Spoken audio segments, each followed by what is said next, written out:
I am not here to debate with anyone. I have devoted all of my adult life to this subject. I only debate with my equals. All others I teach. Peace, family. Today, this was directed at me. Of all the demographics of people that I can't fucking stand, the ones that's probably jumped through they've leapfrogged over the Captain America Negro, they've leapfrogged over the militant integrationists, and they've leapfrogged over the Black Power American, is these fucking Pan-Africanists. I can't stand these motherfuckers. They are the reason why we are in the shape we are in as a people today. They are the reason. I can't even blame the militant integrationists and the Black Power American, although I ain't no fans of theirs. But this Pan-African bullshit, these motherfuckers, god damn. You talk about people that speak out of both sides of their mouth. You got all these motherfuckers online with the name Marcus Mosiah Garvey in their name, the names of Malcolm X in their name, Amos Wilson, John Henry Clarke, all of these nationalists. Yet when you ask them, should black people have a country, a nation on the continent of Africa? Oh, that's ridiculous. You're trying to separate yourself from the continent. That's what they say. You're trying to separate yourself from the continent. So then I turn around and I say, well, so according to your logic, every country that's in Africa is separating themselves from the continent, right? By virtue of their mere existence, they're separating themselves. Then another person, I made the statement on Twitter where I say, oh, so having your own nation is bullshitting, but living under someone else's socioeconomic and political infrastructure, that's building? And so the guy replied with, oh, if you think it's someone else, that's a part of the problem. And I said, motherfucker, we all agree that we're African people. That's not what the issue is, you fucking moron. Do all of these countries have a process for citizenship, or do you just become a citizen by virtue of the fact that you're black? See, these guys, God, I can't stand these myopic thinking motherfuckers. It's like everything, first of all, they don't even realize what they're saying. If you say that the African American and African diasporan cannot have a nation state of their own on the continent because the mere existence of that would be divisive, then what you're basically saying is that African Americans and African diasporans are not real Africans. Because your assumption is that we're going to come over here and destroy the continent with our Western ways. But yet you don't have a problem with the Russians having a piece of the continent. You ain't got a problem with the Chinese having a piece of the continent. They can come over there with their Russian ways and their Chinese ways, and if anything, you'll teach your children their language. You ain't got no fucking problem with them. But for some reason, if the African American and the African diasporan wants to have a piece of the continent so that they can have their own interpretation of how reality is on the continent, then all of a sudden it's a fucking problem. So this is Brother Holipsism. I think he's a good brother, but as some of you know, I've been wrong before. Two of the brothers I've hosted on this podcast have attacked me since. The transcript between Holipsism and I is on Twitter unless he deletes traces of the engagement, but this is a common tactic for attacking righteous individuals. Just misinformation and misrepresentation, no direct quotes, and no critical thinking. I personally considered making a video on our discussion in which I would read the different branches and show Holipsism's words against mine with my own added analysis. That's because I am honest, I believe in you to make your own judgment, and I operate on a plane of reality and truth and, sure, confidence. I also considered engaging Holipsism real time, so to give you an even more transparent teaching. Holipsism did not honor you in this way. Instead, he said things that were inapplicable but consistent with the mentality of those seeking to manipulate themselves into a cultish leadership instead of proving their merit in an admirable way. I, on the other hand, would stand toe-to-toe with anybody. It's a shame that our people seek platforms in the manner of Isfet, but worse is that we support those individuals who refuse to be honest with us, even when honesty is easy. It goes without saying that I've never welcomed Russians or Chinese in Africa. And it goes without saying that I support repatriation from the African diaspora, so-called African Americans included. This whole spiel, which I'll play more of, is a bold-faced lie to manipulate a small following into an uncritical, unthinking mentality. The African community in America is plagued with cults. I need you to realize what we are up against and come against it with me. For context, however, Ambassador Quao was asked whether African Americans could be given their own country in Africa, and she dismissed it as divisive, considering that she is trying to change divided Africa into united Africa. I agreed, as did most critical thinking Africans, but the cultists always disagree with logic. I've noticed too, since I've been attacked before by my own guests, that the typical cowardism of not naming names is practiced here by Holipsisms. My name isn't mentioned once because cultists know that if their cult read the exchanges, their leader would be shamed. Just calling it like I see it. And in case you're wondering why I don't name Asimandisi's or Tenga, it's because I put it behind me. I don't need to name my guests and their attacks on me because it's a totally different cult. Again, the African community in America is plagued with cults. So on to Holipsisms. And this is coming from Pan-Africans, or Pan-Africanists, or whatever you want to call them. The people that got Africa all up in their brand. And then one of the motherfuckers actually said, black people need to divorce themselves from America. Really? How are you going to divorce yourself from America when you want to have your power base inside of America? And if we suggest having it on the continent, you say that that's lunacy. Here's another thing. This is another argument that I get from these so-called Pan-Africanists. There's no land in Africa. If you come to Africa, you got to displace this person. You got to come over. Why do African...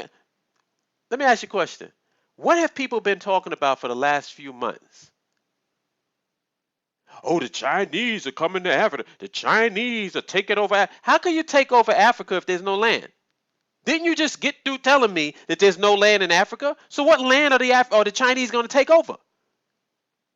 It's called talking out of both sides of your fucking myopic, uneducated ass. The reason why I encourage people to read my literature, namely the Book of Power, is to avoid this level of non-thinking.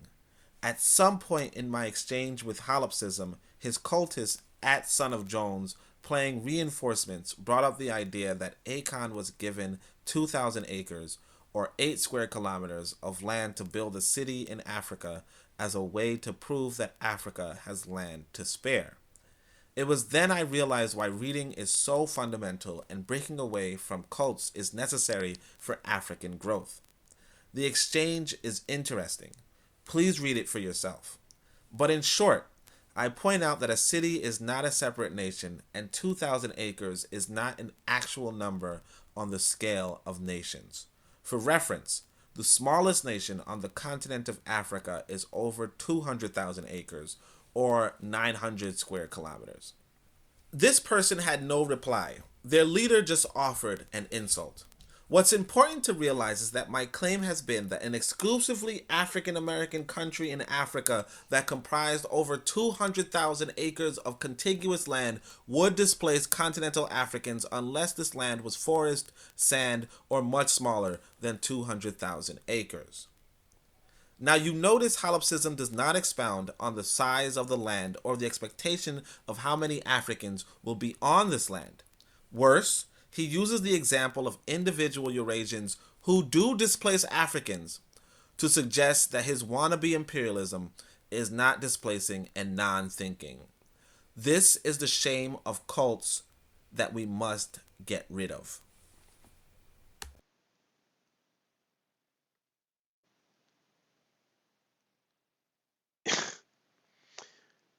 If you want to get the right answers, you got to ask the right questions. Everybody always come to me talking about, oh, this one is real. This person is the truth. And da da da da da. And then all of that shit comes crashing down when you simply ask the right question. And you know what the right question is? Do African Americans and African diasporans deserve to have a nation state of their own on the continent of our ancestors? Yes or no? That exposes all the black talking point bullshit, all the black facade, and it breaks it right down to the simple thing. No, the majority of these people don't believe that we should have socioeconomic and political control over our environment. What they want is for us to be cogs in the wheel of somebody else's reality. And I don't give a shit whether it's white people or Africans on the continent. And keep in mind, I'm not against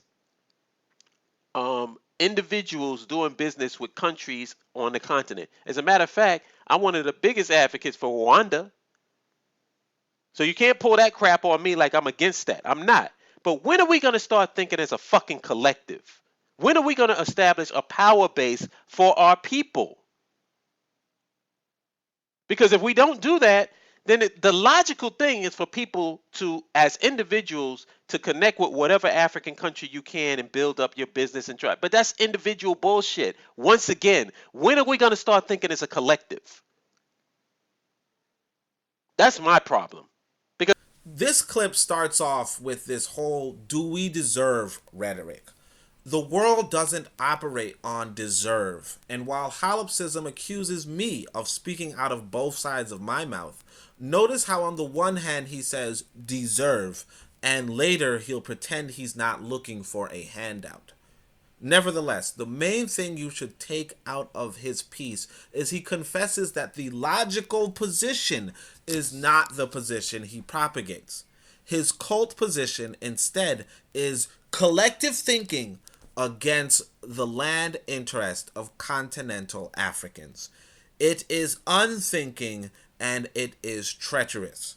He speaks of being the biggest advocate of Rwanda, but does he mention taking 200,000 acres from Rwanda and handing it to African Americans? Does he question whether African Americans have a land claim in Rwanda to that extent? At no point does this cult leader admit to the flaws in his thinking. He's only cursing and whining and showing himself to be an unstable and unreasonable individual. He says he does not have a people thinking on a collective level, yet he claims to advocate for a collective solution. It's plain sight cultism, and we'd be a stronger people without it. until we do that, all we are going to be is just empowering and helping somebody else. And if you're satisfied with never having any power, but you satisfied because, well, at least, I can empower another African country. Well, more power to you. More power to you. Me personally, I think that we need to start thinking about establishing a power base for African Americans and African diaspora so that we can come to the table with something besides looking like we got our hat in the hand or begging people. Because that's another thing. They think that if we come into the continent, we come in with a hat in our hand and we asking for a handout. Nobody, none of these Pan-African Negroes, they're so, like I said, so myopic in their thinking that they don't, the concept of mutually beneficial interests never even occurred to them. That black people here in America and in the diaspora are bringing something to the fucking table that Africans on the continent can benefit from. It's a mutually beneficial relationship. Nobody's segregating the continent. No more than Nigeria is segregating the continent when they say, listen, you got to get citizenship. You can't just come up, roll up in here in our country. And I don't have a problem with that. That makes perfect fucking sense. Same thing with Rwanda. There's a process for citizenship. Same thing with Ghana. There's a process for citizenship. Not just, yo, I'm black, let me in.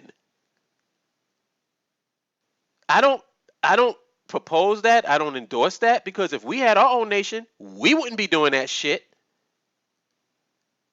But you see, that's the problem. Everything makes perfect sense when it comes to them and other people, but it makes absolutely no sense when it comes to us. So Nigeria, Senegal, Ghana, Rwanda, all these countries can have, Tanzania, all of these countries can have their own governments and their own process for citizenship, and nobody calls it divisive. But if the African American or the African diasporan wants to go to the continent and establish a nation state and a base of operations, social, economic, and political base for our people, we're being divisive by our mere existence. That's what you call bullshit. And if that's the philosophy that you people want to follow, good, follow them. But for the people that got some fucking sense, realize not everybody wants us to have our own political economic base. Our own social, economic, and political base. Not a lot of people, black, white, or anybody else, wants to have it. Not even Pan-Africanists want us to have our own.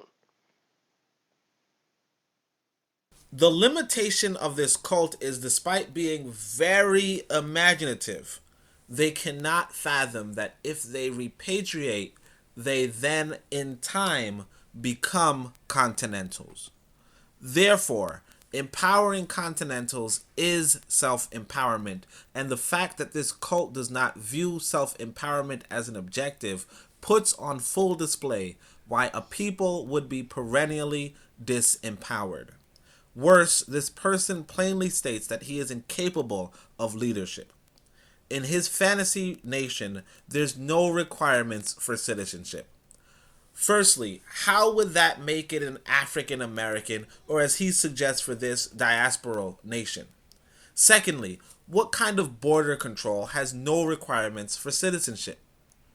Holipsism's ideas are not only substandard, but he shows himself to be a substandard advocate.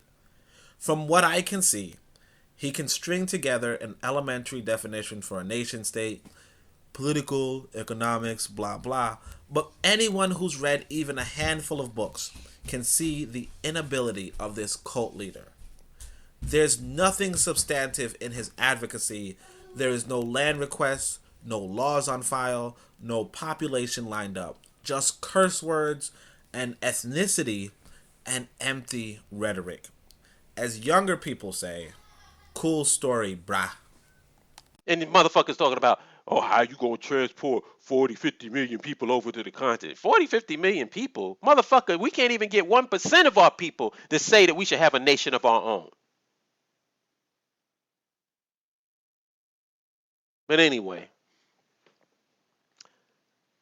things are going to be taken care of for me on a personal level. I can do all of this stuff on a personal level. I can go to Rwanda. I can talk to real estate developers. I can purchase land. I can form businesses. Me and my cousin and a few of our people are already talking about that. And that helps us on a personal level. But what the fuck are we going to do collectively here in this country? Or are we just saying fuck our people in this country? Because I'm not one of those people. I'm not saying fuck all black people in America. What I'm saying is, when are we going to establish something, a power base for our people, so that they can have an option two, a plan B, instead of just being perpetual second and third class citizens in this shithole of a country called America? That's it for my rant. I don't know if I even made any sense, but if I did, somebody comment. Y'all let me know. If I didn't, let me know too, and whatever. I'll holler at you good people later. Peace. You can't compare to the status right here.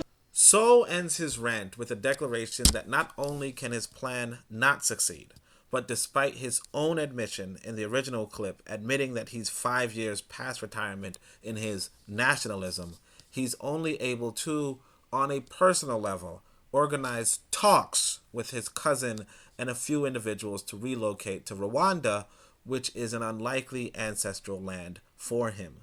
In other words, despite ranting and raving against the Pan-African position, he embraces it personally.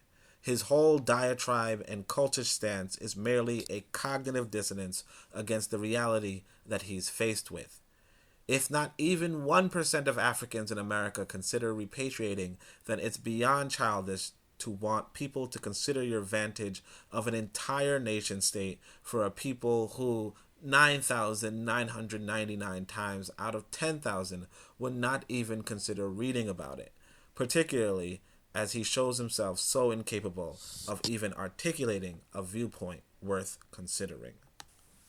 Again, the original clip was on Ambassador Quao, who has the platform to advocate for diasporas to African heads of states. If she proposed a whole African nation for a people who were not organized even remotely to accommodate it, she'd make herself into a laughingstock. Unfortunately, here you see Holipsism doing the same for himself. He cannot even imagine 1% considering a nation, yet he wants thinking Africans to actually drop everything to create a land just because. It's frightening, but I can't say much else. I've already explained before, read for yourself.